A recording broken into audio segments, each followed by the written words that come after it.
नमस्कार, मैं हूं साइम और आप देख रहे हैं कैपिटल टीवी की स्पेशल स्टोरी। उत्तर प्रदेश की सियासत में उस वक्त हड़कंप मच गया जब स्वामी प्रसाद मौर्य के खिलाफ गिरफ्तारी वारंट जारी हुआ। लेकिन उससे बड़ा झटका तो अब स्वामी प्रसाद मौर्य को लगा है, जिसने उत्तर प्रदेश की सियासत को एक अलग ही मोड़ पर लाकर खड़ा कर दिया है। और साथ ही ये भी सवाल उठने लगे हैं कि क्या अब यूपी में चुनाव से पहले स्वामी प्रसाद मौर्य जेल की हवा खाएंगे? तो क्या कुछ है पूरा मामला और कैसे स्वामी प्रसाद मौर्य की बढ़ गई है मुश्किलें? चलिए आपको हमारी स्पेशल स्टोरी में सब कुछ बताते हैं। यूपी की सियासत में फिर से भूचाल, स्वामी प्रसाद मौर्य को लगा बड़ा झटका। कोर्ट ने नहीं मानी स्वामी की कोई बात, चुनाव से पहले जेल जाएंगे स्वामी प्रसाद मौर्य। उत्तर प्रदेश के पूर्व कैबिनेट मंत्री स्वामी प्रसाद मौर्य को कोर्ट से बड़ा झटका लगा है। कोर्ट ने उनके खिलाफ जारी गैर जमानती वारंट को निरस्त करने की मांग को खारिज कर दिया है। उनके खिलाफ बेटी संघमित्रा के बिना तलाक दूसरी शादी करने के मामले में गैर जमानती वारंट जारी किया गया था, जिसे कैंसिल करने के लिए स्वामी प्रसाद मौर्य ने कोर्ट में अपील की थी। जानकारी के मुताबिक स्वामी प्रसाद मौर्य की बेटी संघमित्रा मौर्य ने कथित रूप से बिना तलाक दूसरी शादी की थी, जिसके बाद उन पर मारपीट और गाली गलौज के साथ ही जान माल की धमकी देने और साजिश रचने का भी आरोप लगा था। स्वामी प्रसाद के खिलाफ जो आरोप हैं उन पर ट्रायल कोर्ट में विचार भी हो सकता है। इसी पर इलाहाबाद हाई कोर्ट की लखनऊ बेंच ने स्वामी प्रसाद मौर्य की याचिका खारिज कर दी है। क्या है पूरा मामला? इलाहाबाद हाई कोर्ट की लखनऊ बेंच में वादी सुशांत गोल्फ सिटी में रहने वाले दीपक कुमार स्वर्णकार का आरोप है कि बदायूं की सांसद संघमित्रा मौर्य के साथ वो 2016 में लिव इन रिलेशनशिप में रह रहे थे। ये भी बताया गया है कि संघमित्रा और उनके पिता ने वादी को बताया था कि संघमित्रा का पहले विवाह के बाद तलाक हो चुका है। दीपक ने 3 जनवरी 2019 को संघमित्रा से उन्हीं के घर में शादी कर ली। हालांकि बाद में जब उन्हें पता चला तो शादी की बात उजागर ना होने पाए, इसलिए जानलेवा हमला भी कराया गया, जिसको लेकर वादी कोर्ट चला गया। लगातार सुनवाई को लेकर कोर्ट ने गैर जमानती वारंट जारी कर दिया था। स्वामी प्रसाद मौर्य की तरफ से दलील दी गई कि उसमें कोई ठोस सबूत नहीं है जिससे केस में जारी वारंट के कैंसिल कर दिया जाए। इस पर कोर्ट ने स्वामी प्रसाद की अपील को ही खारिज कर दिया है। दरअसल उत्तर प्रदेश के बड़े नेताओं में शामिल स्वामी प्रसाद मौर्य की मुश्किलें और ज्यादा बढ़ रही हैं और अब ये माना जा रहा है कि स्वामी प्रसाद मौर्य की जल्द ही गिरफ्तारी भी हो सकती है। दरअसल स्वामी प्रसाद मौर्य लोकसभा चुनाव में लगातार चर्चा में बने हुए हैं। पहले उन्होंने सपा छोड़ी, फिर अपनी पार्टी बनाई और कुशीनगर लोकसभा सीट से चुनाव लड़ने की तैयारी की। इसी बीच में एक मामले में कोर्ट ने उन्हें और बेटी संघमित्रा के खिलाफ गिरफ्तारी का वारंट जारी कर दिया था और अब दोनों के बीच में राजनीतिक दूरी भी देखने को मिल रही है। स्वामी प्रसाद मौर्य एक तरफ जहां लगातार बीजेपी की नीतियों का विरोध कर रहे हैं, तो वहीं बेटी संघमित्रा की बीजेपी से नजदीकी बढ़ रही है। मुख्यमंत्री के कार्यक्रम में मंच पर संघमित्रा के आंसू निकलने को लेकर उनके पिता यानी स्वामी प्रसाद मौर्य ने बयान दिया था कि वो इतनी कमजोर हैं कि उन्हें अपनी बेटी कहने में शर्म आती है।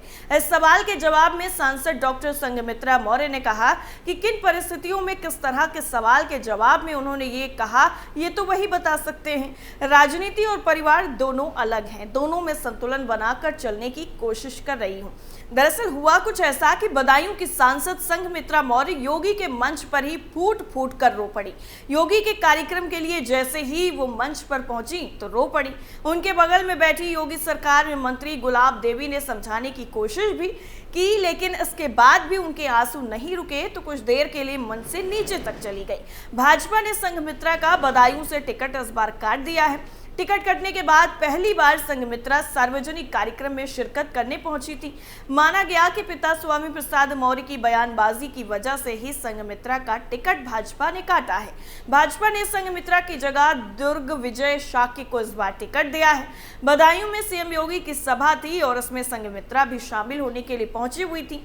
मंच पर बैठते ही अचानक ही वो रो पड़ी। उन्हें फफक फफक कर रोते हुए बगल में बैठी मंत्री गुलाब देवी ने काफी समझाया, लेकिन वो मानी नहीं और उसके बाद वो रोती रही।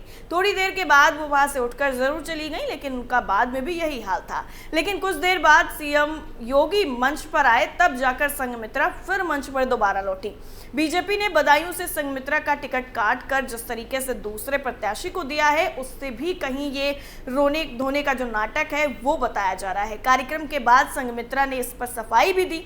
उन्होंने कहा कि मंच पर हमारे बगल में गुलाब देवी बैठी हुई थी, उस वक्त योगी जी नहीं आए थे। मंत्री राजा दशरथ की कहानी सुना रही थी, कहानी भावुक थी, उस कहानी की वजह से आंखें नम हो गई थी। महिला होने के नाते आंखें नम हो ही जाती हैं। संघमित्रा मौर्य कोई कमजोर नहीं है। संघमित्रा मौर्य बहादुर महिला हैं और देश की आधी आबादी का नेतृत्व करती हैं। टिकट कटने जैसी ही छोटी छोटी चीजों के लिए आंखें नम होना या भावुक होना उसके ऊपर शोभा नहीं देता है, ये कहना है उनके पिता का, यानी स्वामी प्रसाद मौर्य का। उन्होंने कहा कि अगर टिकट कटने को लेकर कुछ होता तो पहले दिन जब लोकसभा प्रत्याशी बदायूं आए तो उनके साथ ही बरेली से बदायूं तक नहीं आती, पूरे कार्यक्रम में उनके साथ नहीं रहती। जिस हृदय की गहराई से लगी हुई हैं, अपना चुनाव समझकर लगी हुई हैं। अगर टिकट का मामला होता तो उनके साथ नहीं रहती, अगर टिकट का मामला होता तो इन कार्यक्रमों से दूरी बनाकर रहती।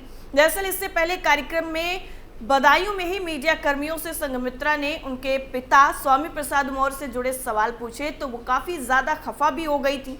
उन्होंने कहा कि पिताजी का सवाल सुन सुनकर परेशान हो चुकी हूँ, भाजपा से सांसद हूँ, पार्टी से जुड़ा कार्यक्रम भी है, इसलिए कार्यक्रम और पार्टी से जुड़ा सवाल ही पूछिए। राजनीतिक जानकारों का मानना है कि 2022 के विधानसभा चुनाव के बाद से ही स्वामी प्रसाद मौर्य लगातार हिंदू देवी देवताओं और भाजपा सरकार को लेकर टिप्पणी कर रहे हैं।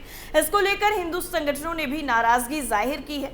पिता के बयानों की वजह से ही माना जा रहा है कि संघमित्रा का टिकट भी कटा है। राजनीतिक जानकारों के मुताबिक संघमित्रा का बीजेपी की जिला कार्यकारिणी से बेहतर तालमेल नहीं था और वो जिला कार्यकारिणी से कटी हुई भी नजर आती थी। कार्यकर्ता भी उनसे दूरी बनाते हुए नजर आते थे।